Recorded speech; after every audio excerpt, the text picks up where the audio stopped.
الحمدللہ رب العالمین والصلاة والسلام علی خاتم النبیین اما بعد فاعوذ باللہ من الشیطان الرجیم بسم اللہ الرحمن الرحیم الصلاة والسلام علیک یا رسول اللہ وعلی آلک واصحابک یا حبیب اللہ الصلاة والسلام علیک یا نبی اللہ وعلی آلک واصحابک یا نور اللہ۔ پیارے پیارے اسلامی بھائیوں اور مدنی چینل کے ناظرین، درود پاک پڑھنے کے بے شمار فضائل و برکات ہیں، بہت ساری احادیث، بہت سارے فضائل درود پاک کے لیے واقعات ہمیں ملتے ہیں، اور جس سے ہمارا ایمان بھی تازہ ہوتا ہے اور یہ اندازہ بھی ہوتا ہے یہ کیسا شاندار وظیفہ ہے جو کب کب کہاں کہاں اور کیسے کیسے ہمیں کام آتا ہے۔ سبحان اللہ، ایسے ایسے واقعات ہیں کہ ایمان تازہ ہو جاتا ہے۔ ایک بار سرکار دو عالم صلی اللہ علیہ وسلم کے کاشانہ اقدس میں بی بی عائشہ صدیقہ رضی اللہ تعالی عنہا فرماتی ہیں کہ رات کا پہر تھا اور میں کچھ کپڑے وغیرہ سی رہی تھی، اور پھر چراغ گل ہو گیا اور میرے ہاتھ سے سوئی بھی گر گئی۔ اب آپ مجھے ذرا بتائیے کہ اس روشنی میں بھی سوئی گر جائے تو ڈھونڈنا آسان نہیں ہے، اگر چراغ ہی گل ہو جائے، اندھیرا ہو جائے تو پھر تو تقریباً ناممکن ہو جاتا ہے۔ فرماتی ہے میں سوئی تلاش کر رہی تھی کہ اتنے میں میرے آقا مدینے والے مصطفیٰ صلی اللہ تعالیٰ علیہ وسلم اپنا نور برساتا چہرہ لے کر میرے کمرے میں تشریف لے آئے۔ میرے آقا تو کیا کمرے میں تشریف لائے، چہرہ مبارک سے اتنا نور نکلا کہ میرا پورا کمرہ ہی بقعے نور بن گیا، پورا کمرہ جگمگ کرنے لگا، اتنی روشنی ہو گئی کہ میں نے اس نور کی روشنی میں اپنی سوئی کو تلاش کر لیا۔ یہ بڑی کمال کی بات ہے، ذرا سمجھیے گا، کسی کا چہرہ روشن ہونا، کسی کا چہرہ اچھا ہونا، لوگ کہتے ہیں چہرے پہ بڑا نور ہے، بڑا برائٹ چہرہ ہے، یہ الگ بات ہے، مگر چہرے سے نور اتنا نکلنا کہ اندھیرا کمرہ ہی روشن ہو جائے، اس نور کا عالم کیسا ہوگا۔ اور یہ تو احادیث سے ثابت ہے، اگر ہم یہ پڑھتے ہیں نعت کے نور والا آیا ہے، نور لے کر آیا ہے، سارے عالم میں یہ دیکھو کیسا نور چھایا ہے، تو یہ تو احادیث سے نبی پاک کو لوگوں نے دیکھ کر بتایا۔ تو اتنا نور کہ کہتی میں نے سوئی تلاش کر لی، تو آپ فرماتی پھر میں نے نبی پاک سے عرض کیا حضور آپ کتنے حسین ہیں، آپ کا چہرہ کتنا روشن ہے۔ سرکار دو عالم علیہ الصلوۃ والسلام نے ارشاد فرمایا، آپ فرماتے ہیں بدبخت ہے وہ شخص جو قیامت کے دن میرا یہ چہرہ بھی نہیں دیکھ سکے گا۔ عرض کیا حضور وہ کون بدبخت ہے؟ فرمایا بخیل ہے، بخیل کہتے کنجوس کو، فرمایا کنجوس ہے وہ شخص۔ تو آپ نے کہا حضور وہ کون کنجوس ہے؟ اب ذرا پہلے تو اس بات کو سمجھیے کہ قیامت کے دن نبی پاک علیہ الصلوۃ والسلام کے چہرے کو نہ دیکھ سکنا یہ کوئی چھوٹی محرومی نہیں ہے۔ اگر میں آپ سب سے ایک سوال کروں کہ بتائیے وہ کون سی ذات ہے کہ قیامت کے دن جو شفاعت کرے گی، جو اپنے غلاموں کو تلاش کر کر کے انشاءاللہ اپنے کرم سے جنت میں لے جائیں گے، تو وہ کوئی اور نہیں ہے، وہ صرف جناب رسول اللہ صلی اللہ تعالی علیہ وسلم ہیں۔ بریلی کے تاجدار کہتے ہیں نا، سنتے ہیں کہ محشر میں صرف ان کی رسائی ہے، there is nobody else، اور کوئی نہیں ہے۔ سنتے ہیں کہ محشر میں صرف ان کی رسائی ہے، گر ان کی رسائی ہے لو جب تو بنائی ہے۔ تو اب جو نبی پاک کا دیدار ہی نہیں کر سکے گا، شفاعت کس سے لے گا، دامن میں کس کے چھپے گا؟ تو یہ چھوٹی محرومی نہیں، یہ بڑا پرابلم ہے۔ تو آپ عرض کرتی ہیں حضور وہ کون بخیل ہوگا، وہ کون کنجوس ہوگا؟ تو سرکار دو عالم صلی اللہ تعالی علیہ وسلم نے فرمایا وہ شخص جس کے سامنے میرا ذکر ہو اور وہ مجھ پر درود نہ پڑھے۔ اب آپ غور کیجئے، نبی پاک پر صلی اللہ تعالی علیہ وسلم پر ہم کتنا درود پڑھتے ہیں، اچھا، اب اس میں علماء نے ایک بڑی آسانی ہمارے لیے کر دی. ہم کسی محفل میں جاتے ہیں، اجتماع میں جاتے ہیں، جہاں بار بار سرکار دو عالم صلی اللہ تعالی علیہ وآلہ وسلم کا نام نامی لیا جاتا ہے، ہو سکتا ہے کبھی ہم بھی درود پاک پڑھنے سے رہ جاتے ہوں.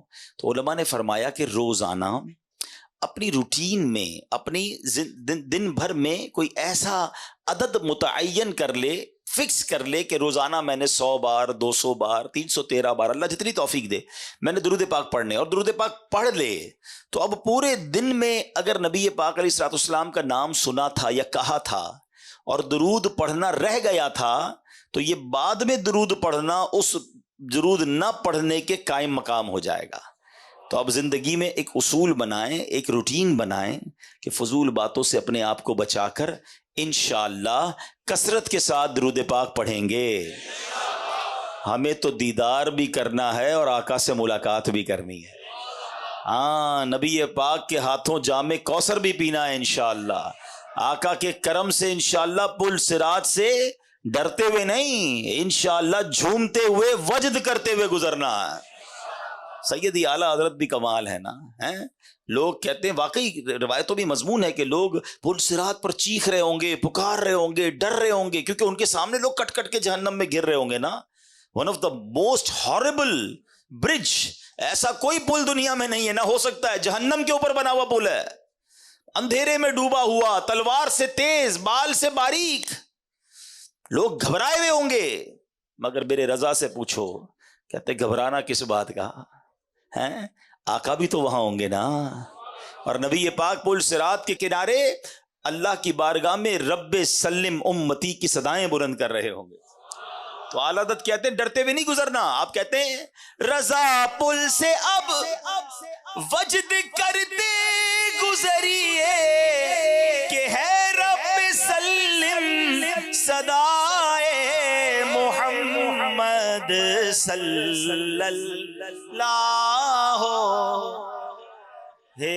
وسلم. مل کر صلی اللہ.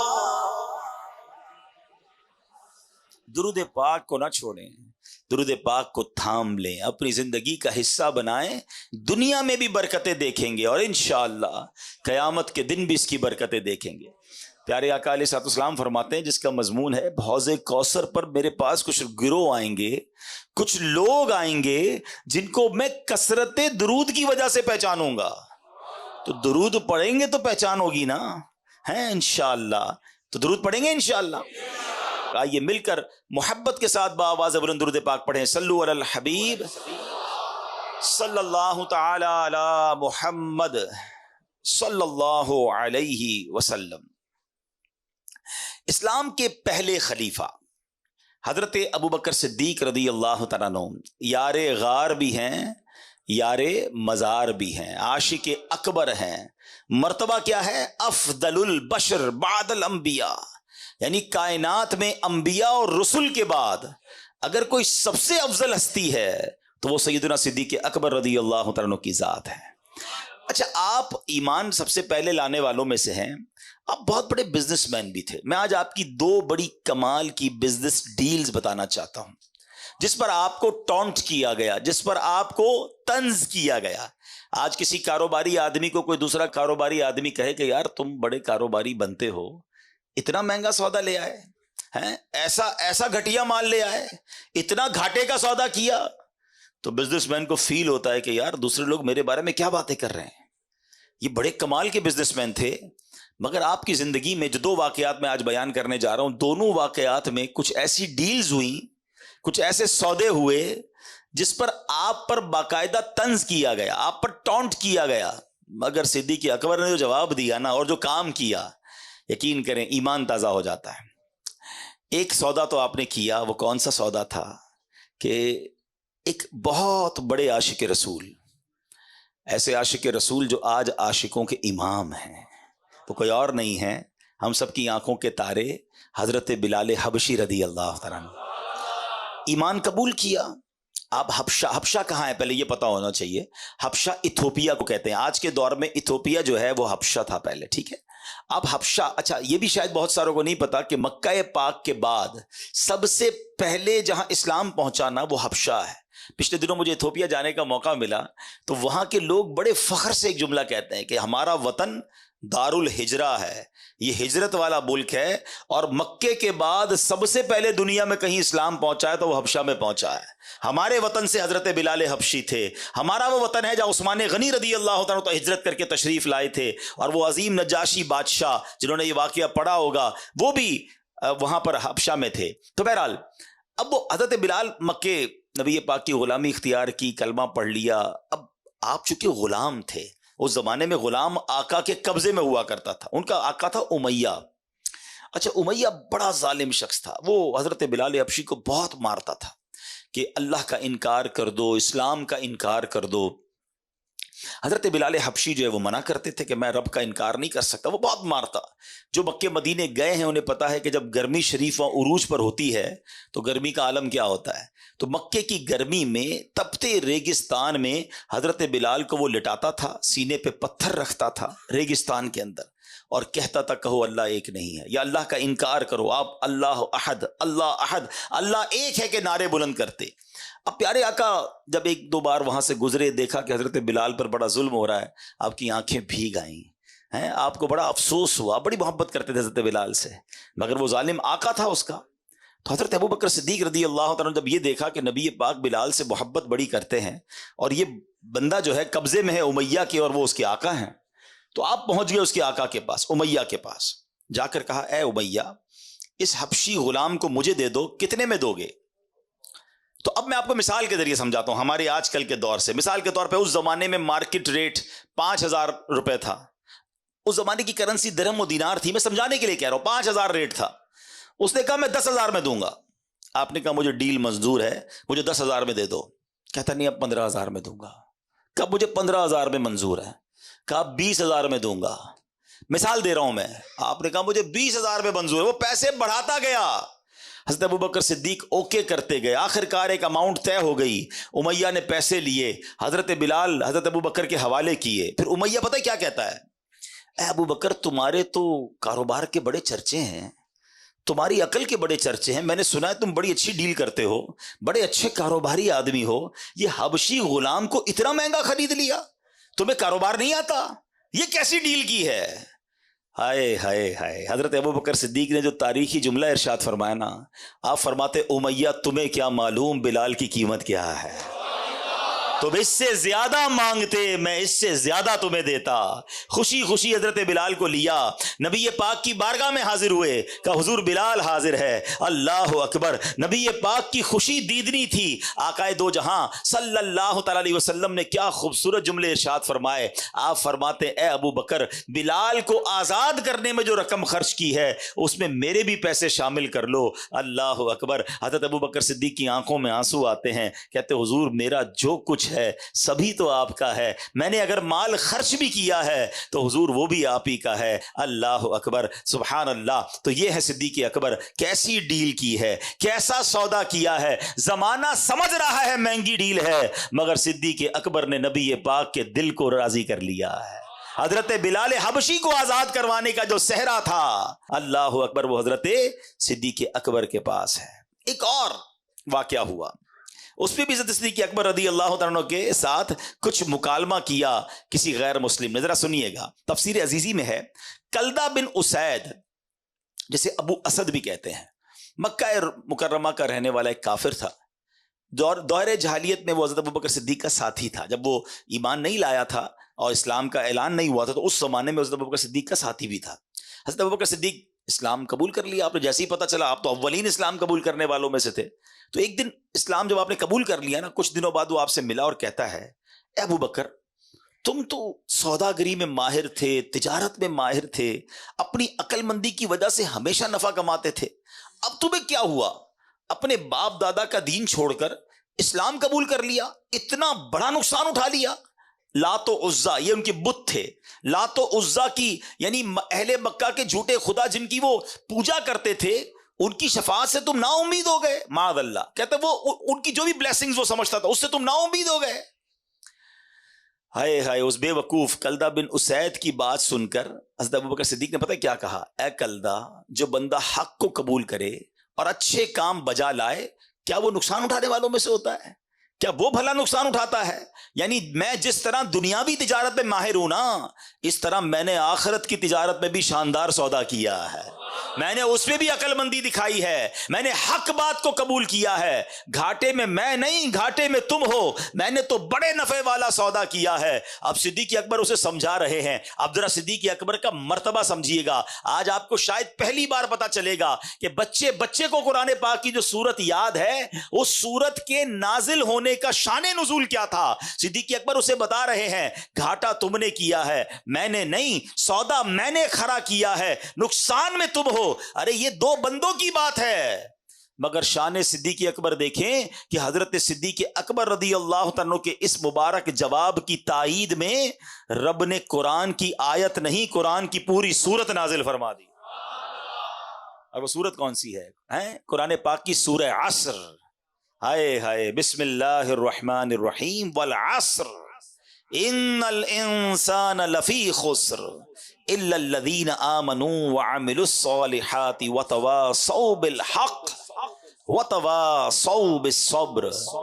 زمانے کی قسم، بے شک آدمی ضرور خسارے میں ہے، مگر جو ایمان لائے اور انہوں نے اچھے کام کیے اور ایک دوسرے کو حق کی تاکید کی اور ایک دوسرے کو صبر کی وصیت کی۔ میرے پیارے اسلامی بھائیوں، حضرت صدیق اکبر رضی اللہ عنہ کے مبارک جواب کی تائید میں جو قرآن کی سورت نازل ہو رہی ہے، اس میں ہمیں کیا سیکھنے کو مل رہا ہے؟ انسان سارے کے سارے نقصان میں ہیں، سارے خسارے میں ہیں، صرف نقصان سے بچتا وہ ہے جس میں تین کوالٹیز ہوں، تین صفات ہوں۔ اب میں نے اور آپ نے چیک کرنا ہے، میں نقصان والی سائیڈ پہ ہوں یا ان تین چیزوں کے عمل کرنے والا ہوں اور نقصان سے بچنے والا ہوں۔ وہ تین چیزیں کیا ہیں؟ نمبر ایک، صاحب ایمان ہو، مومن ہو، اور جو مومن نہیں وہ تو جانوروں سے بھی بدتر ہے، اس نے تو دنیا میں آنے کا مقصد ہی گوا دیا، پھر وہ نقصان سے کیسے بچ سکتا ہے؟ ہم اللہ کا شکر ادا کرتے ہیں کہ پہلے وصف، پہلی کوالٹی ہمیں حاصل ہے کہ الحمدللہ ہم ایمان والے ہیں۔ ہم اللہ سے دعا کرتے ہیں مولا ہمارے ایمان کو سلامت رکھنا۔ اب سیکنڈ کیٹیگری کیا فرمائی؟ فرمایا نیک عمل کرتا ہو، کہ جو نیکیاں نہیں کرتا، گناہ کماتا ہے، وہ بھی سخت نقصان میں ہے۔ گناہ تو ایک آگ ہے جو انسان کی زندگی کو جلا کر راکھ کر دیتا ہے۔ امام حسن بصری فرماتے ہیں، اے ابن آدم تیری ہلاکت ہو، کیا تو اللہ پاک سے مقابلہ کرنا چاہتا ہے؟ ہاں، جس نے اللہ پاک کی نافرمانی کی گویا اس نے اللہ پاک سے جنگ کی۔ تو پتہ چلا ایمان والا ہو، نیک اعمال کرنے والا ہو۔ اب یہ چیک کرنا ہے مجھے اور آپ کو، ہم نیکیاں کرنے والے ہیں یا گناہ کرنے والے ہیں؟ تیسرے نمبر پر فرمایا حق بات کی اور صبر کی وصیت کرنے والا ہو، جو خود بھلے نیک بن جائے مگر دوسروں کو نیکی کی دعوت نہ دیتا ہو، دوسروں کو برائی سے منع نہ کرتا ہو، وہ بھی نقصان میں ہے۔ عین ممکن ہے کہ جب گناہگار عذاب میں گرفتار ہوں تو یہ بھی پکڑ میں آ جائے۔ تو اب یہ بات سمجھنی ہے کہ ایمان والا نقصان میں نہیں، نیکیاں کرنے والا یہ نقصان سے بچ جائے گا، اور دوسروں کو بھی نیکی کی دعوت دے، دوسروں کو بھی اچھی باتیں بتائے، یہ نقصان سے بچنے والا ہے۔ ہمیں چیک کرنا ہے کہ یہ تینوں اوصاف ہمارے اندر ہیں کہ نہیں۔ قرآن کریم کی ایک مختصر سورت ہے یہ مبارک سورت، والعصر، مکہ مکرمہ میں نازل ہوئی۔ اس میں صرف ایک رکوع ہے، 3 آیتیں ہیں، 14 الفاظ ہیں اور 68 حروف ہیں۔ حضرت ابی بن کعب رضی اللہ تعالیٰ عنہ سے روایت ہے، رسول ذیشان مکی مدنی سلطان صلی اللہ تعالیٰ علیہ وسلم نے فرمایا، جو سورہ عصر پڑھے اللہ پاک اس کے لیے صبر پر مہر لگا دے گا اور روز قیامت اہل حق کے ساتھ ہوگا۔ اتنی مختصر سورت اور اتنے فضائل، شاندار لیسن، زندگی گزارنے کا گویا طریقہ بیان کر دیا گیا اس مختصر صورت میں۔ بظاہر تو بڑی مختصر صورت ہے مگر کاش ہم اس کو سمجھنے والے بنے۔ امام محمد بن ادریس شافعی رحمۃ اللہ تعالی علیہ، امام شافعی اس مختصر صورت کے بارے میں کیا فرماتے ہیں کہ آپ فرماتے ہیں اگر لوگ اس ایک صورت میں غور و فکر کریں تو یہی ان کے لیے کافی ہے۔ ایک سورت ہی قرآن کی کافی ہے زندگی گزارنے کے لیے، آپ ہی کا فرمان ہے۔ اگر اللہ پاک سورہ عصر کے علاوہ اور کوئی دلیل نازل نہ فرماتا تب بھی یہی نصیحت دنیا اور آخرت کے لیے کافی ہو جاتی۔ اس قدر ڈیپ ہے، اس قدر لیسن ہے۔ افسوس یہ کئی بار پڑھی، کئی بار امام صاحب نے پڑھی، ہم نے سنی، مگر کیا اس نے دل پر اثر کیا؟ انڈرسٹینڈ ہی نہیں کرتے ہم قرآن کو۔ ترجمہ تفسیر سے پڑھتے ہی نہیں ہیں، حالانکہ کتنا کمال کا میسج ہے. اللہ اکبر. اچھا اب ہم یہ کہہ رہے ہیں کہ 14 الفاظ 3 آیتیں اور اتنا سبق. آگے چلیے، سورہ عصر کی اہمیت کا اندازہ یہ لگانا ہوگا کہ اسے یاد رکھنا، بار بار دہراتے رہنا چاہیے. طبرانی شریف میں ہے کہ 2 صحابہ کا یہ معمول تھا کہ جب آپس میں ملتے تھے ایک دوسرے کو سورہ عصر سنایا کرتے تھے. والعصر ان الانسان لفی خسر، تاکہ یاد رہے کہ نقصان ہے، یہ انسان خسارے میں چلا جائے گا اگر اچھی باتیں نہیں کرے گا، ایمان پر استقامت حاصل نہیں کرے گا. اللہ کرے کہ ہم بھی جب دوست ملیں آپس میں، کوئی کسی کو قرآن سنائے، کوئی حدیث سنائے، کوئی آخرت کی بات بتائے. ہماری تو گیدرنگ ہی فضول بات سے شروع ہوتی ہے، غلط باتوں سے سٹارٹ ہوتی ہے، غلط باتوں پر ختم ہوتی ہے. ہم 1 گھنٹہ چائے پر بیٹھ جائیں، کبھی پوسٹ مارٹم تو کیا کریں اپنی گیدرنگ کا کہ یار 2 گھنٹے دوستوں میں بیٹھا، کھڑا ہوا، کر کے کیا آیا؟ غیبتیں، حسد، بہتان، مذاق، مسخری، کسی کی دل آزاری. یعنی ہماری 1-2 گھنٹے کی محفل بھی کتنی فضول باتوں پر مشتمل ہوتی ہے. نہ کریں، یہ وقت گزرتا جا رہا ہے. سورہ عصر کی ایک اور خوبصورت بات انشاءاللہ آج اسی سورت کے بارے میں مختلف ڈائمنشن سے، مختلف انداز سے سیکھنے کی کوشش کریں گے. سبحان اللہ. سورہ عصر میں جہاں آخرت کے بارے میں یاد دلایا ہے نا، لیکن اگر اسی سورت کو عشق کی نظر سے دیکھو تو اس میں بھی نبی پاک کی نعت بیان کی گئی ہے. آپ کہیں گے ایسے کیسے؟ سبحان اللہ. مفسرین قرآن فرماتے ہیں کہ آپ کا جو یہ سورہ عصر میں جو نعت کا پہلو ہے نا، وہ نعت کا پہلو یہ ہے، والعصر کیا ہے؟ زمانے کی قسم. عصر عربی میں زمانے کو کہتے ہیں. مفسرین کرام کا ایک قول یہ بھی ہے کہ زمانے سے مراد اللہ پاک کے آخری نبی محمد عربی صلی اللہ تعالی علیہ وسلم کا زمانہ مراد ہے، کیونکہ وہ زمانہ سب سے افضل زمانہ تھا. ہاں یہ بات طے ہے، ہر زمانہ میرے حضور کا ہے، لیکن جس زمانے میں میرے آقا موجود ہیں، حالانکہ آخرت کی یاد دلائی جا رہی ہے، مگر یہاں بھی رب نے اپنے محبوب کا ذکر فرمایا ہے کہ میرے محبوب کے زمانے کی قسم. کون سے زمانے کی بات کی ہے؟ جس میں پیارے آقا علیہ الصلوۃ والسلام تشریف فرما ہے. سیدی اعلیٰ حضرت کیا خوبصورت بات فرماتے ہیں، کہتے ہیں وہ خدا نے ہے مرتبہ تجھ کو دیا، وہ خدا نے ہے مرتبہ تجھ کو دیا، نہ کسی کو ملے نہ کسی کو ملا، کہ کلام مجید نے کھائی شہا تیرے شہر و کلام و بقا کی قسم. اللہ اکبر. قرآن جا بجا حبیب پاک علیہ الصلوۃ والسلام کی قسم ارشاد فرماتا ہے. اپنے نبی کا ذکر میرے رب نے قرآن میں جا بجا فرمایا. تو سبحان اللہ. اب ذرا ایک بات یاد رکھیے، سرکار دو عالم علیہ الصلوۃ والسلام خود فرماتے ہیں خیرکم قرنی ثم الذین یلونہم ثم الذین یلونہم، یعنی سب سے بہتر زمانہ میرا ہے، پھر اس کے بعد جو ملے ہوئے ہیں، پھر اس کے بعد جو ملے ہوئے ہیں. یعنی سب سے افضل زمانہ نبی پاک کا اور صحابہ کا زمانہ ہے، پھر تابعین کا زمانہ ہے، پھر تبا تابعین کا زمانہ ہے. یہ جو 3 قرن کہلاتے ہیں، 3 ادوار کہلاتے ہیں، یہ سب سے افضل دور ہوا کرتے تھے. آج لوگ کہتے ہیں آئیڈیل زمانہ کون سا ہے؟ یہ بات مسلمان کو ماننی بھی ہے اور اس پر یقین رکھنا ہے کہ سب سے افضل اور آئیڈیل اگر کوئی زمانہ تھا تو رسول پاک علیہ الصلوۃ والسلام کا زمانہ تھا. جس وقت خدمت میں ان کی بو بکر و عمر عثمان و علی. سوچو تو صحیح کیسا زمانہ تھا، کیسا دربار تھا. جس وقت تھے خدمت میں ان کی بو بکر و عمر عثمان و علی، اس وقت رسول اکرم کے، اس وقت رسول اکرم کے دربار کا عالم کیا ہوگا، ہر کوئی فدا ہے بن دیکھے دیدار کا.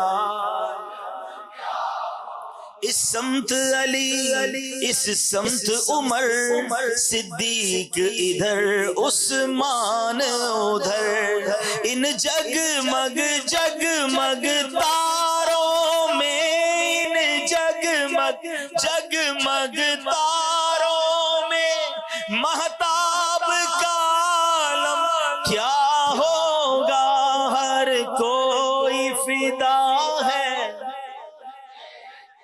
دیدار کا. اچھا اب ایک اور تفسیر، والعصر ان الانسان لفی خسر. زمانے کی قسم بے شک آدمی ضرور خسارے میں ہے. امام حسن بصری رحمۃ اللہ تعالی علیہ کا قول ہے کہ یہاں عصر سے مراد وقت عصر ہے. اچھا، وقت عصر یہ دن ڈھلنے کا وقت ہوتا ہے، لوگ کام کاج سمیٹتے ہیں، گھر جانے کا ٹائم ہوتا ہے. اللہ اکبر، یعنی زندگی کا وقت تمام ہونے کو ہے. اللہ نے اس وقت کی یاد فرمائی ہے، ہمیں ارشاد فرمایا ہے. کیونکہ جب بندہ سارا دن کام کر کے کچھ کما کر گھر نہ جائے اور بچے کہیں کہ ابو کھانے کو کیا لائے ہو، ہمارے لیے کیا لائے ہیں، اور ہم کہیں کچھ نہیں لائے، تو بندہ جب خالی ہاتھ گھر جاتا ہے نا، شرمندگی کا سامنا ہوتا ہے. تو اللہ اکبر، یہ بتایا جا رہا ہے زندگی کی شام ڈھلنے کو ہے، قیامت قریب آنے والی ہے. اے بندے، جب تم میری بارگاہ میں آؤ گے اور خالی ہاتھ آؤ گے تو پھر قیامت کے دن کیسی شرمندگی اٹھاؤ گے. اپنی قبر میں اگر خالی ہاتھ جاؤ گے تو وہاں کیسے جواب دے سکو گے. تو ہمیں یاد دلایا گیا ہے کہ عصر کے وقت سے گویا یہ اشارہ دیا گیا ہے کہ اپنی آخرت کی دن ڈھلنے سے پہلے تیاری کر لی جائے. اللہ اکبر، سبحان اللہ. ہمارے بزرگان دین جو ہیں کس طرح سبق لیا کرتے تھے، تفسیر کبیر میں ہے. ایک بزرگ فرماتے ہیں کہ میں نے سورہ عصر کی جو دوسری آیت ہے نا، والعصر ان الانسان لفی خسر، بے شک انسان خسارے میں ہے، کہتے ہیں میں نے اس آیت کو ایک برف بیچنے والے سے سیکھا. اب دیکھو، جن کو سبق لینا ہوتا ہے نا، وہ کہاں سے کون سا میسج لے لیتے ہیں، عبرت کی بات کدھر سے پک کر لیتے ہیں. کہتے ہیں ایک برف بیچنے والا بازار میں صدا لگا رہا تھا. وہ برف بیچنے والا کہہ رہا ہے ارحموا من یذوب رأس مالہ، لوگوں اس شخص پر رحم کھاؤ جس کا سرمایہ پگھل رہا ہے. برف بیچنے والا یہ تو کہتا ہے نا جلدی خرید لو ورنہ پگھل جائے گا. کاش بات بڑی گہری ہے، سمجھ جائیں اگر ہم. ایکچولی میری اور آپ کی جو زندگی ہے نا، وہ برف ہی کی تو طرح ہے. ہم سب کے ہاتھ میں ایک برف کا بلاک دے دیا گیا ہے. کسی کے ہاتھ میں 50 سال کا ہوگا، کسی کے ہاتھ میں 60 سال کا ہوگا، کسی کے 2-4 دن بچ گئے ہوں گے تو برف ختم ہونے والی ہوگا. ہمیں تو نہیں پتا نا، پگھل رہا ہے. ہر سانس گزر رہی ہے، ہر دن گزر رہا ہے، یہ برف پگھل رہی ہے. مگر مجھے بتائیے، جس کی برف پگھل رہی ہو اس کو اس سرمایے کی کتنی فکر ہوتی کہ بیچ دوں، کچھ کما لوں، ورنہ یہ پڑے پڑے ہی ختم ہو جائے گا. کاش جو میری اور آپ کی سانسیں ہیں نا، ہم سمجھ جائیں کہ ہر گزرتے سانس کے ساتھ، ہر گزرتے دن کے ساتھ ہم قبر کے قریب ہوتے جا رہے ہیں، ہم آخرت کے قریب ہوتے جا رہے ہیں. ارے جس کی منزل قریب آ جائے وہ اپنی سواری تیز کرتا ہے. امتحان میں کیا ہوتا ہے، اسٹوڈنٹ بیٹھے ہوں گے یا ہم میں سے بہت سارے وہ ہوں گے جنہوں نے اسٹوڈنٹ لائف گزاری ہوگی. جیسے جیسے امتحان کی ڈیٹ قریب آتی ہے ہماری تیاری بڑھتی جاتی ہے، ٹینشن بھی بڑھتی جاتی ہے. بلکہ جس دن صبح امتحان ہو رات نیند نہیں آتی کہ صبح امتحان دینا ہے. قبر کا امتحان نہیں دینا، محشر کا امتحان نہیں دینا، اور ہر روز میں اور آپ اس کے قریب ہو رہے ہیں. ہو سکتا ہے آج رات یہ امتحان ہو سکتا ہے کل ہو سکتا ہے اگلے ہفتے ہو. کون تیاری کر رہا ہے؟ بلکہ عجیب بات یہ ہے کہ ہر گزرنے والا دن اللہ سے قریب ہونے کی بجائے اکثریت وہ ہے جو اللہ سے دور ہو رہی ہے. ہر دن گزر رہا ہے، گناہ بڑھ رہے ہیں، نت نئے حرام کاموں کی طرف قوم جا رہی ہے. نہ کریں ایسا، برف پگھل رہی ہے. وہ شاعر کہتے ہیں نا، ہو رہی ہے عمر مثل برف کم، ہو رہی ہے عمر مثل برف کم، رفتہ رفتہ چپکے چپکے دم بدم. سانس ہے ایک راہ روئے ملک عدم، سانس ہے ایک راہ روئے ملک عدم، دفعتن ایک روز یہ جائے گا تھم، ایک دن مرنا ہے آخر موت ہے، کر لے جو کرنا ہے آخر موت ہے. کاش یہ بات سمجھ آ جائے کہ مجھے مرنا ہے اور خالی ہاتھ نہیں جانا. اگر جس رفتار سے میں گناہ کر رہا ہوں توبہ کا موقع نہ ملا تو مارا جاؤں گا. امام فخر الدین رازی نے یہ بات ایک اور انداز سے سمجھائی. یہ جو سانسوں کی ویلیو ہے نا، منٹ کی ویلیو کیا ہے. آپ فرماتے ہیں تصور باندھو، ایک شخص 1000 سال زندہ رہا اور اس نے 1000 سال گناہوں میں گزار دی زندگی، 1000 سال تک. اب اس کے پاس صرف ایک لمحہ باقی ہے اور اس ایک لمحے کے بعد اسے موت آنے والی ہے. اب اگر وہ اس آخری لمحے میں نزا کی کیفیت طاری ہونے سے پہلے توبہ کر لے تو اس توبہ کی برکت سے اس کے 1000 برس کے گناہ معاف ہو سکتے ہیں.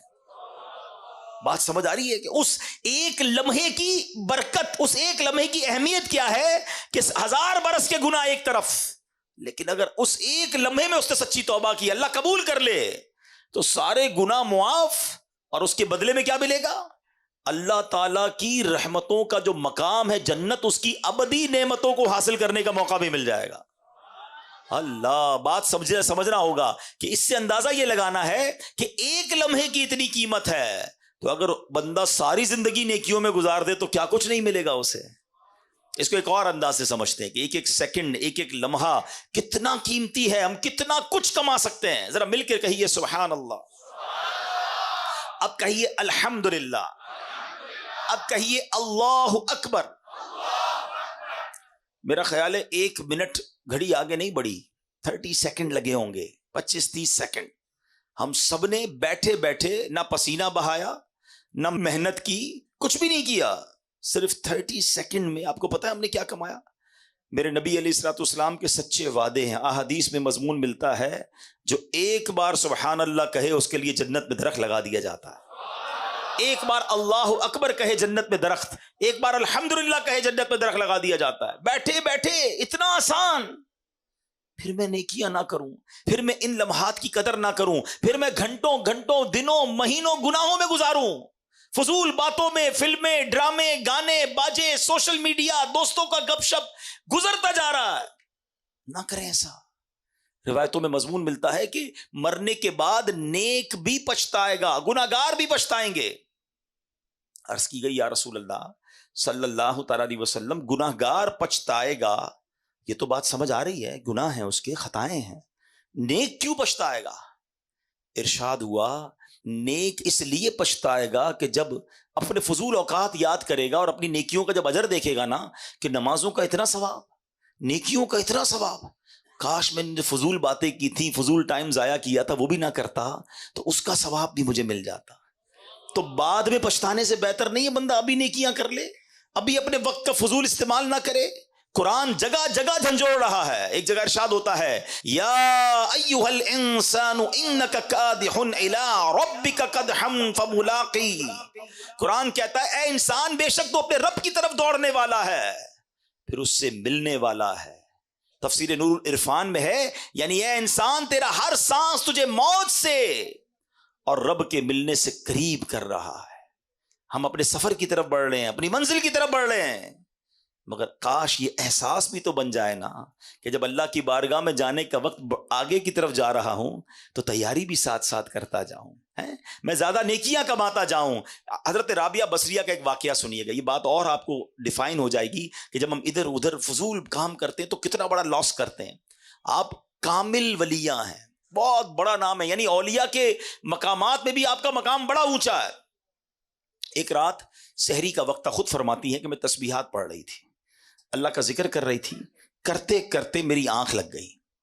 خواب میں دیکھا کہ ایک ہرا بھرا درخت ہے جو اتنا بڑا اور حسین ہے کہ بیان نہیں کیا جا سکتا، اس پر 3 قسم کے پھل لگے ہوئے ہیں۔ میں نے دنیا میں ایسے پھل نہیں دیکھے تھے، کچھ پھل سفید تھے، کچھ سرخ تھے، کچھ زرد، اور سب اس درخت میں چاند سورج کی طرح چمک دمک رہے تھے۔ فرماتی مجھے وہ درخت بہت اچھا لگا، میں نے کسی سے پوچھا یہ کس کا ہے؟ تو کہنے والے نے کہا یہ آپ کا ہے، یہ ان تسبیحات کا بدلہ ہے جو آپ ابھی پڑھ رہی تھی۔ تو آپ فرماتی میں نے درخت کے ارد گرد گھومنے لگی تو دیکھا کہ کچھ سنہرے رنگ کے جو پھل تھے نا وہ زمین پہ پڑے ہوئے تھے۔ تو میں نے کہا کہ یہ پھل بھی درخت کے ساتھ موجود ہوتے تو کتنا ہی اچھا تھا۔ تو جواب کیا ملا کہ یہ وہی لگے تھے، یہ لگے تو درخت پہ ہی تھے، مگر تسبیح کرتے ہوئے جب آپ سوچنے لگی تھی نا کہ گندا ہوا آٹا خمیرہ ہو گیا یا نہیں، اس وقت یہ پھل گر گئے تھے۔ سمجھ آ رہی ہے بات؟ اللہ کی ولیاں ہیں، تسبیح کر رہی ہیں، مگر تسبیح کرتے کرتے اپنے آٹے کا خیال آ گیا ہے، ذہن کہیں اور چلا گیا، اللہ کی جو کہتے ہیں توجہ اللہ کی طرف جو تھی یا جو ذکر کی طرف توجہ تھی وہ دھیان کہیں چلا گیا۔ تو فرماتی ہیں کہ وہ تھوڑی دیر کے لیے جو توجہ گئی تو وہ جو پھل تھے نا وہ نیچے گر گئے۔ میرا اور آپ کا تو دھیان ہی کہیں اور ہوتا ہے، اول تو عبادت کرنی نہیں ہے، اول تو نیکیاں کرنے کی طرف نہیں آتے، اور اگر آ بھی جائیں تو نماز میں خیال کہیں اور ہے، دعا میں خیال کہیں اور ہے، مسجد میں آئے تو دل باہر لگا ہوا ہے، بس جلدی گھڑی دیکھ کر نکلوں یار، یہ اجتماع ختم کب ہوگا، یہ بیان ختم کب ہوگا، یہ امام صاحب دعا کب کریں گے، اتنی لمبی نماز سلام ہی نہیں پھیر رہے۔ ہمارا تو یہ حال ہے۔ آپ سوچیے ہم دنیا میں کیوں آئے ہیں؟ ہم اللہ کے بندے، ہمیں عبادت کے لیے بنایا گیا ہے، اور ہم کس کام میں لگ گئے ہیں. اور ان تمام چیزوں کا جو اجر ہے نا، کہیں ایسا نہ ہو کہ قیامت کے دن کہا جائے کہ یہ نمازوں کا تمہارا اجر تھا مگر توجہ نہ تھی، اخلاص نہ تھا، یہ سب پھل نیچے گر گئے. تم نے صدقے تو دیے، تم نے خیرات تو کی، تمہیں اتنا پہاڑ جتنا ثواب ملنا تھا، مگر اس خیرات اور اس صدقے میں تمہاری نیت اللہ کی رضا نہیں بلکہ واہ کی نیت تھی، لوگوں کو دکھانا تھا. یہ پہاڑ جتنی نیکیاں تمہاری ڈیلیٹ کر دی گئی ہیں. کتنی حسرت ہوگی. رمضان کے روزے رکھے تھے تم نے، گرمیوں میں بھی رکھے، سردیوں میں بھی رکھے، یہ تمہیں پہاڑ جتنی نیکیاں ملنے والی تھی، مگر ان روزوں میں تم نے گناہ بھی ساتھ کیے، ان روزوں میں اللہ کی نافرمانیاں بھی کی. پھر کدھر جائیں گے ہم؟ خدا را اپنے آپ پر رحم کیجئے. جن کاموں میں ہم لگ گئے ہیں نا، جو گناہوں کی عادتیں ہم پال بیٹھے ہیں، ہمارا دل جو ہے اس وقت حرام کاموں کی طرف لپک کر جا رہا ہے. ایسا نہ کریں. اور ان واقعات سے سورہ عصر مجھے اور آپ کو جھنجھوڑ رہی ہے. والعصر ان الانسان لفی خسر. خسارے والے نہیں بننا، ہمیں اللہ کی رحمت لوٹنے والا بننا ہے، ہمیں رب کی رحمت سے جنت میں جانے والا بننا ہے. اے میرے پیارے اسلامی بھائیوں، حضرت شریح رحمت اللہ تعالی علیہ نے دو شخصوں کو فضول کام کرتے ہوئے دیکھا تو فرمایا الفارغ ما امر بہذا. فارغ شخص کو اس کام کا حکم نہیں دیا گیا تھا. پھر آپ نے قرآن کی آیت پڑھی ان کے سامنے، فَإِذَا فَرَغْتَ فَانْصَبْ. قرآن کہتا ہے تو جب تم فارغ ہو تو خوب کوشش کرو، یعنی اپنے فارغ وقت کو عبادت میں صرف کرو. ادھر تو جیسی فارغ وقت ملا موبائل نکالا اور جناب شروع سوشل. 2 گھنٹے بیٹھے پتہ ہی نہیں چلا. ارے بھائی کیا کر رہے تھے؟ بس موبائل دیکھ رہا تھا. کتنے گھنٹے؟ 2 گھنٹے. کیا کیا؟ کوئی ثواب کا کام کیا؟ خود سوچے کیا کیا دیکھا، آنکھوں نے کیا دیکھا، کانوں نے کیا سنا. کاش یہ جو تھوڑے تھوڑے وقت ملتے ہیں نا. آپ کو پتا ہے آج کل دنیا میں ایک فینومینا ہے، جو پڑھے لکھے لوگ ہیں میری بات جلدی پک کریں گے. یونیورسٹی آن ویل ہے، راستے میں کیے جانے والے کورسز. اب لوگوں نے کیا کیا ہے انٹرنیشنلی، پاکستان میں بھی ہوتا ہے کہ اگر مثال کے طور پہ روزانہ کسی کو جاتلا سے دینا یا میرپور یا کسی اور شہر میں روزانہ صبح جانا ہوتا ہے، بس میں جاتا ہے یا گاڑی میں جاتا ہے یا کسی طرح. اب لوگوں نے کیا کیا انٹرنیشنلی کہ جب وہ ٹریول کرتے ہیں تو اس ٹریول ٹائم میں کچھ پڑھنا شروع کر دیتے ہیں.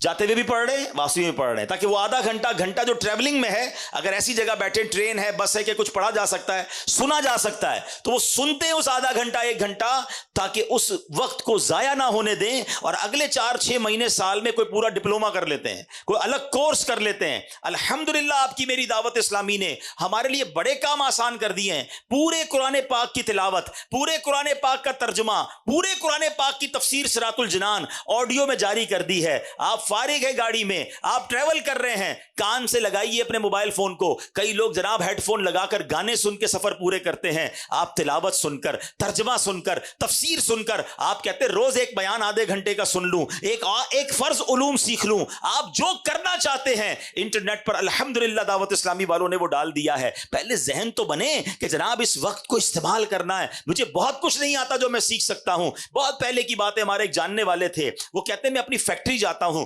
1 گھنٹہ گاڑی جلا کر جاتا ہوں، 1 گھنٹہ واپس آتا ہوں. میں نے کیا کیا ہے، اپنی گاڑی میں قرآن پاک ترجمے کے ساتھ رکھ لیا ہے. کنز الایمان کا ترجمہ اس زمانے میں جاری ہوا تھا. وہ کہتے ہیں جاتے ہوئے 1 پارہ سنتا ہوں، واپسی میں 1 پارہ سنتا ہوں. ہر 15 دن بعد میرا گاڑی میں ختم قرآن ہو جاتا ہے.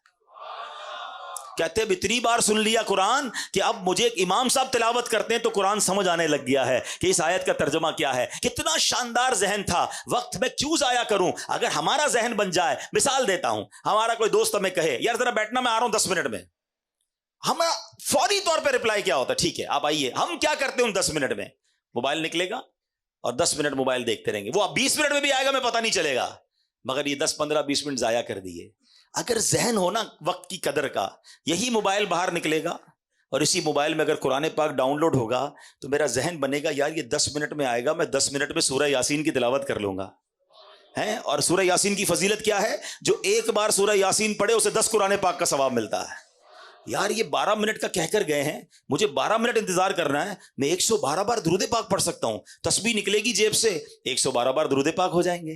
اگر ان چنک آف ٹائم, جس کو کہتے ہیں وقت کے چھوٹے چھوٹے پیسز, یہ جو چنک آف ٹائمز ہیں, اس کو استعمال کرنے کا اگر ذہن بن جائے تو آپ یقین کریں آپ اتنی ساری نیکیاں کما سکتے ہیں. ارے موبائل فون اور سوشل میڈیا پر جانا ہی ہے تو دعوت اسلامی کے سوشل میڈیا کے پیجز ہیں, جائیے کوئی بیان سن لیں, کوئی نعت سن لیں, کوئی مدنی پھول سن لیں, تاکہ میرے علم میں اضافہ ہو, میرا وقت ضائع نہ ہو. سبحان اللہ, ہمارے بزرگان دین کو کس قدر وقت کا احساس تھا, اپنے وقت کی قدر و منزلت تھی. ایک بزرگ کے بارے میں آتا ہے کہ آپ نے 40 سال ہو گئے روٹی نہیں کھاتے تھے, بھوک لگتی تھی تو ستو پی لیتے تھے. تو کسی نے کہا حضرت آپ روٹی کیوں نہیں کھاتے؟ کہتے میں نے کیلکولیٹ کیا, روٹی کھانے اور ستو پینے کے درمیان میں 90 بار اللہ کا نام تسبیح زیادہ پڑھ سکتا ہوں. تو میں نے سوچا روز کھانا کھاؤں گا, روز روٹی کھاؤں گا تو 90 تسبیح کم ہو جائیں گی, ستو پی کر بھی پیٹ بھر جاتا ہے. تو انہوں نے روٹی کھانا چھوڑ دی, ستو پینا شروع کر دیا. ادھر روٹی پہ بیٹھتے تو کھڑے ہی نہیں ہوتے, 5, 10, 12 منٹ میں کھانا کھایا جا سکتا ہے, 1.5 گھنٹے تک دسترخوان پہ بیٹھے کیا کر رہے ہیں, گپ شپ کر رہے ہیں. بہت ٹائم ہے نا, نہیں ہے ٹائم. یہ ٹائم آپ جنت کے لیے کیوں نہیں گزارتے؟ ہمارے پاس مسجد میں آ کر بھاگنے کا ٹائم پھر کیوں ہے؟ یہاں بھی تو تھوڑا ٹائم گزارو نا. اللہ کے گھر میں آ کر کتنے نوافل پڑھے, کتنی تسبیحات پڑھی, مگر یہاں آ کر بے چینی شروع ہو جاتی ہے. تو اے میرے پیارے اسلامی بھائیوں, ہمیں کاش یہ ذہن بن جائے. پلیز سمجھیے, قرآن پاک کی یہ سورت جھنجھوڑ رہی ہے, والعصر ان الانسان لفی خسر, انسان خسارے میں ہے. مگر کون خسارے میں نہیں ہے وہ میں نے آپ کو بتا دیا, کہ جو ایمان لائے, نیکی کی دعوت دیتے ہیں, گناہوں سے بچتے ہیں, صبر اور ایمان کی تلقین کرتے ہیں. کاش یہ بات سمجھ آ جائے. مبارک ہو مبلغین کو, دعوت اسلامی والوں کو, جو مدنی قافلوں میں جاتے ہیں, جو درس و بیان دیتے ہیں, جو لوگوں کے پاس دکان گھر گھر جا کر نیکی کی دعوت دیتے ہیں. تو الحمدللہ آپ ایمان کی, آپ صبر کی تلقین, آپ نیکی کی دعوت دے رہے ہیں. تو ہمیں یہ کام کرنا ہوگا, کہیں ایسا نہ ہو کہ ہم خسارے والوں میں ہو جائیں. اے میرے پیارے اسلامی بھائیوں, ذرا تصور باندھیے, قیامت کا ایک تصور بناتے ہیں کہ جب اللہ کی بارگاہ میں مجرموں کو پیش کیا جا رہا ہوگا, لوگوں کو بلایا جائے گا کہ آؤ اپنا نامہ اعمال لے کر, اب ہمارا نام پکارا جائے کہ فلاں بن فلاں بھی آ جائے. ہم جھجکیں گے, ہم ڈریں گے, ہمیں پتہ ہے کہ گناہ زیادہ ہیں, ہمیں پتہ ہے کہ نامہ اعمال کھلا تو برباد ہو جائیں گے. شرم بھی آ رہی ہوگی کیونکہ اتنے گناہ ہیں کہ لوگوں کے سامنے پڑھ کر کیسے سنائیں گے. اور جب ہمارا نامہ اعمال ہمارے ہاتھوں میں تھما دیا جائے گا تو ہمارا بنے گا کیا؟ قرآن میں بتایا گیا کہ جو مجرم ہوں گے نا, وہ پتہ ہے کیا پکاریں گے جب ان کا نامہ اعمال دیا جائے گا نا انہیں, تو ان کی چیخو پکار کیا ہوگی؟ قرآن کہتا ہے یا لیتنی لم اوت کتابیا ولم ادری ما حسابیا, اے کاش کہ مجھے میرا نامہ اعمال نہ دیا جاتا اور میں نہ جانتا کہ میرا حساب کیا ہے. یا لیتہا کانت القاضیہ, اے کاش کہ دنیا کی موت ہی میرا کام تمام کر دیتی. ما اغنا عنی مالیہ, میرا مال میرے کچھ کام نہ آیا. ہلک عنی سلطانیہ, کیا کہے گا؟ میرا سب زور جاتا رہا. آج کہتے لوگ میرا بڑا کرو فر ہے, میں فلاں علاقے کا چیئرمین, میں ناظم, میں صدر, میں وزیر اعظم, میں صوبائی صدر, میں فلاں کونسلر, میں ایم این اے, میں ایم پی اے, میرے ڈالے, میرے جناب گارڈز, میرا پیسہ, میری کوٹھیاں ہیں. اگر نامہ اعمال میں گناہ ہے, اگر اللہ ناراض ہوا, خدا کی قسم نہ مال کام آئے گا, نہ تمہارا یہ کرو فر کام آئے گا. وہ پکارے گا ما اغنا عنی مالیہ, میرا مال میرے کچھ کام نہ آیا. ہلک عنی سلطانیہ, میرا سب زور جاتا رہا. اس دن کیا کریں گے؟ اس دن کس کو پکاریں گے؟ اپنے نامہ اعمال کو ٹھیک کر لو, اپنے نامہ اعمال میں نیکیاں درج کروانے کی فکر کیجئے. میرے پیارے اسلامی بھائیوں, اس دن اعمال تولے جائیں گے. قرآن کہتا ہے سورہ قارعہ میں, پڑھیے تو صحیح قرآن کیا کہتا ہے؟ القارعۃ مالقارعہ وما ادراک مالقارعہ یوم یکون الناس کالفراش المبثوث وَتَكُونُ الْجِبَالُ كَالْعِهْنِ الْمَنفُوشِ. پہلے تو قرآن نے قیامت کا منظر بتایا نا کہ پہاڑ اڑ رہے ہوں گے، لوگ بھاگ رہے ہوں گے پتنگوں کی طرح، ہیبت ناک منظر ہوگا، اور اس خوف میں ہوگا کیا؟ فَأَمَّا مَنْ ثَقُلَتْ مَوَازِينُهُ فَهُوَ فِي عِيشَةٍ رَاضِيَةٍ. قرآن کہتا ہے جس کی نیکیوں کا پلڑا بھاری ہو گیا وہ عیش میں ہوگا، چین میں ہوگا، مزے میں ہوگا. لیکن کہتا ہے وَأَمَّا مَنْ خَفَّتْ مَوَازِينُهُ، جس کی نیکیوں کا پلڑا ہلکا ہو گیا فَأُمُّهُ هَاوِيَةٌ وَمَا أَدْرَاكَ مَا هِيَ نَارٌ حَامِيَةٌ. جس کی نیکیوں کا پلڑا ہلکا ہو گیا وہ بھڑکتی ہوئی، شعلے مارتی ہوئی آگ میں چلا جائے گا. کیا کریں گے ہم؟ فلمیں، ڈرامے، گانے، باجے، شراب، جوئے، بدکاریاں، لوگوں کا مال دبانا، چوریاں کرنا، حرام کمانا، جھوٹ بولنا، رشوت کا لین دین کرنا ہے. کسی طرح بس مجھے سیٹ مل جائے، کسی طرح میں ترقی کر جاؤں، میں جناب علاقے میں کوئی عہدہ حاصل کر لوں، چاہے کسی کا بیڑا غرق کرنا ہو تو کر دوں، کسی کی عزت اور کپڑے اتارنے تو اتار دوں، کوئی خیال نہیں کر رہا. مگر مرنا ہے، اور اگر یہ گناہ نامہ اعمال میں زیادہ ہوئے، نیکیاں کم ہوئی تو مارے جائیں گے. اب اس وقت تو کیفیت یہ بن رہی ہے، جو یہ آیتیں سن رہے ہیں، جو قیامت کے منظر کے بارے میں سن رہے ہیں، تو خیال تو یہ آ رہا ہے کہ ہم نے تو کر دیا جو کرنا تھا، ہم تو کر بیٹھے گناہ زیادہ، ہمارے پاس تو نیکیاں ہی نہیں ہیں. نیکیاں ہیں تو خود بتائے کتنی ناقص ہیں، اس میں اخلاص نہیں ہے. بنے گا کیا قیامت کے دن؟ دیکھو کیسا کریم ہے میرا مولا. گناہ ہو گئے نا، خطائیں ہو گئی نا، پتہ بھی ہے کہ پھنس جاؤں گا، مگر اس کریم مولا نے ایک دروازہ کھلا رکھا ہے، ایک آسرا باقی رکھا ہے، اور وہ دروازہ ہے توبہ کا دروازہ. ہائے ہائے کیسا کریم ہے میرا مالک.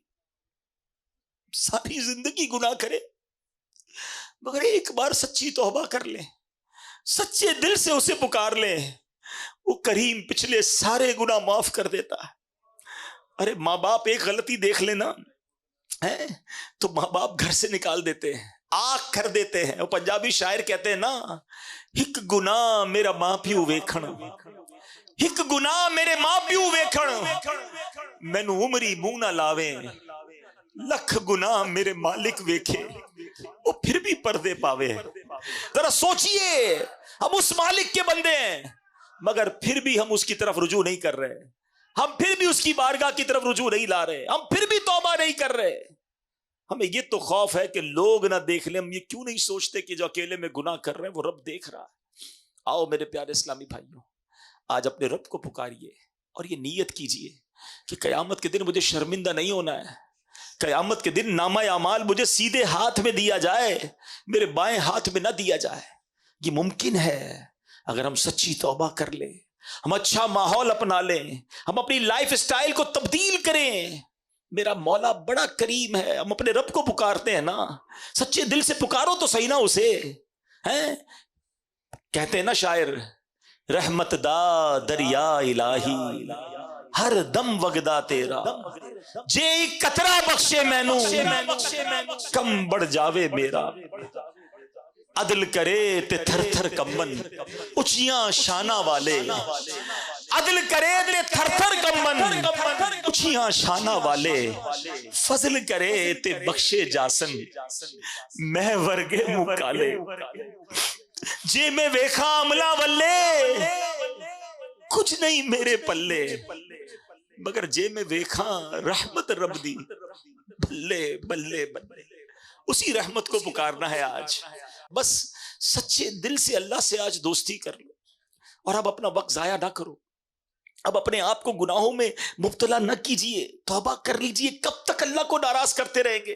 کب تک نمازیں قضا کرتے رہیں گے؟ کب تک جھوٹ بولتے رہیں گے؟ کب تک حرام کماتے رہیں گے؟ ارے مرنا نہیں.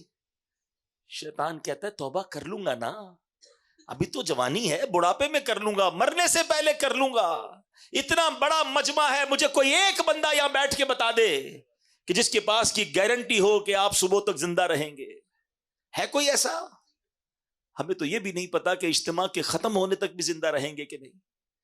آگاہ اپنی موت سے کوئی بشر نہیں، سامان 100 برس کا ہے، پل کی خبر نہیں. بس آج آج اور ابھی ڈیلے نہ کرے, توبہ میں تاخیر نہ کرے. میرے آقا فرماتے ہیں حدیث پاک میں التائب من الذنب کمن لا ذنب لہ, گناہوں سے توبہ کرنے والا ایسا ہے جیسا اس نے گناہ کیا ہی نہیں.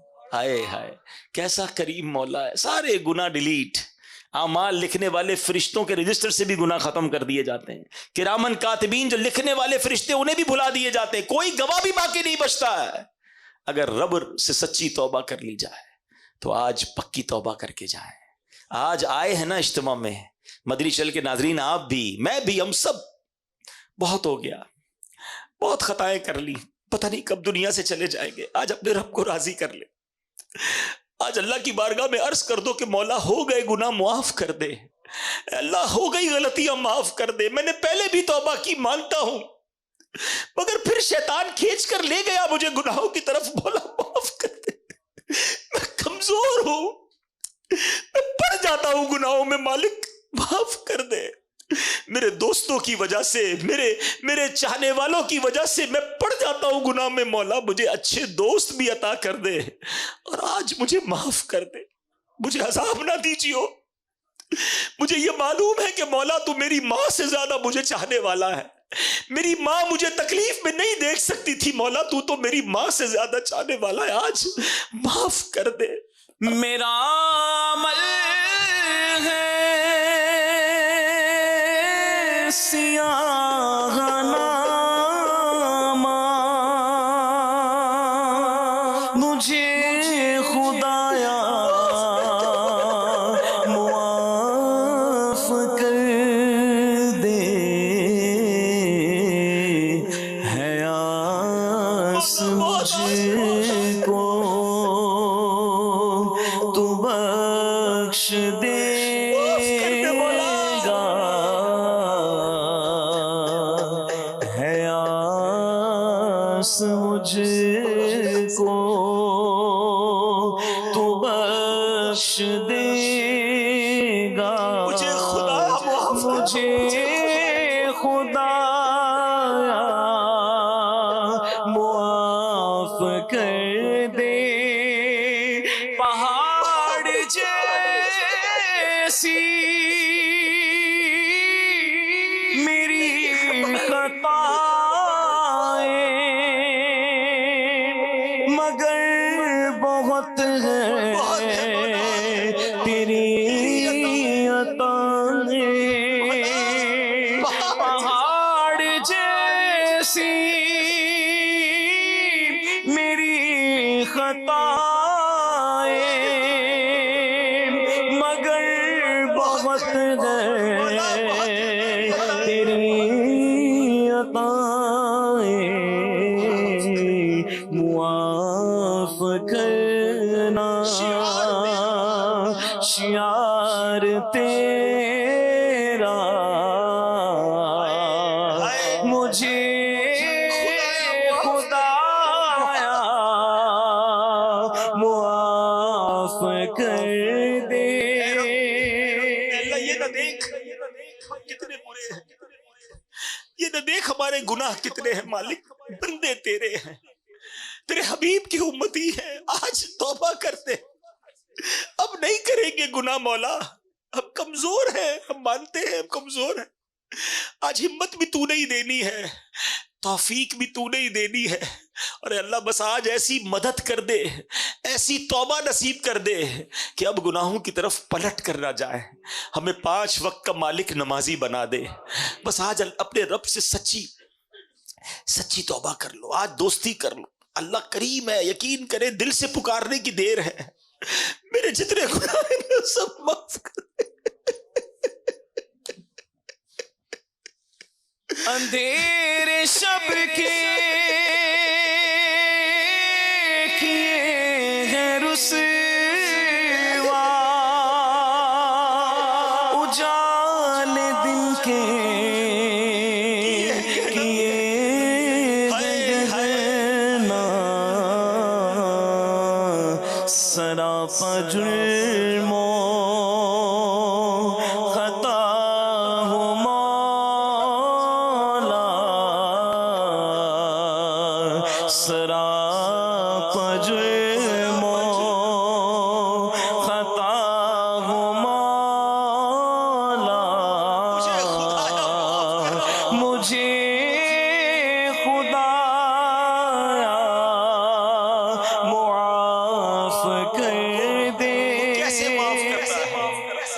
کیسے عیب چھپاتا ہے. حضرت عمر کا دور ہے، ایک شخص کہیں جا رہا ہے، ہاتھ میں شراب کی بوتل ہے. حضرت عمر کا جلال ہے، آپ کی ہیبت ہے، آپ کی عدالت ہے. آپ نے اسے روکا، کہا بتاؤ کیا ہے ہاتھ میں. اس کے ہاتھ میں شراب کی بوتل تھی.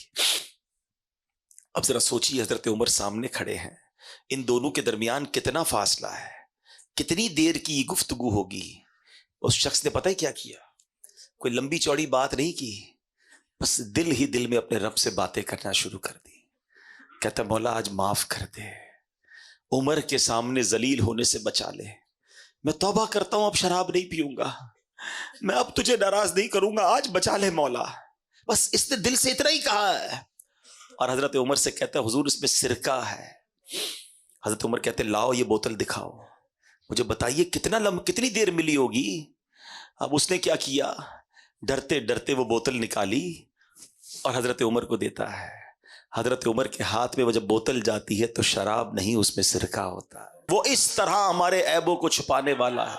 ہم کیوں نہ اس کی بارگاہ میں سچی توبہ کر لیں. آج نیت کر لیں میرے پیارے اسلامی بھائی، جتنے یہاں اسلام میں موجود ہیں میرے ساتھ، جس کی پکی نیت بنتی ہو نیت کریں کہ آج کے بعد ہماری کوئی نماز قضا نہیں ہوگی. ایسا نہیں، ایسا نعرہ لگائے جس کی نیت بنتی ہے کہ شیطان بھی یہاں سے بھاگ جائے. آج کے بعد ہماری کوئی نماز قضا نہیں ہوگی، حرام روزی کے قریب بھی نہیں جائیں گے، اب جھوٹ نہیں بولیں گے، اور خدا را دعوت اسلامی کے ماحول سے وابستہ ہو جائیں. یہ وہ کمال کا ماحول ہے جو ہمیں گناہوں بھری زندگی سے نکال کر نیکیوں کی طرف لانے والا ہے. آئیے اس ماحول سے وابستہ ہو جائیں، دعوت اسلامی کے ہفتہ وار اجتماع میں شرکت کرتے رہیں، مدنی قافلوں میں سفر کرتے رہیں. اگر اچھے ماحول میں آئیں گے، دیکھیں آج کچھ تو دل پر اثر ہوا ہے نا، کچھ تو توبہ کا ذہن بنا ہے نا، تو اگر آتے رہیں گے تو انشاءاللہ ہم بھی بدل جائیں گے، ہم بھی نیکیوں کی طرف آ جائیں گے. مدنی چینل کے ناظرین بھی یہ نیت کر لیں کہ انشاءاللہ عز و جل اب انشاءاللہ دعوت اسلامی کے مدنی ماحول سے وابستہ رہیں گے. میں رب کریم سے دعا کرتا ہوں اللہ مجھے بھی آپ کو بھی سچی توبہ کی توفیق نصیب فرمائے، گناہوں والی زندگی سے ہماری جان چھڑا دے، اور ہمیں فضول کاموں سے بچا کر اپنی عبادت کرنے والی ہمیں سوچ عطا فرما دے. ہماری زبان ذکر و درود سے تر رہے، فضول گوئی کی عادت سے ہماری جان چھوٹ جائے. آمین بجاہ النبی الامین صلی اللہ تعالی علیہ وسلم. صلو علی الحبیب صلی اللہ تعالی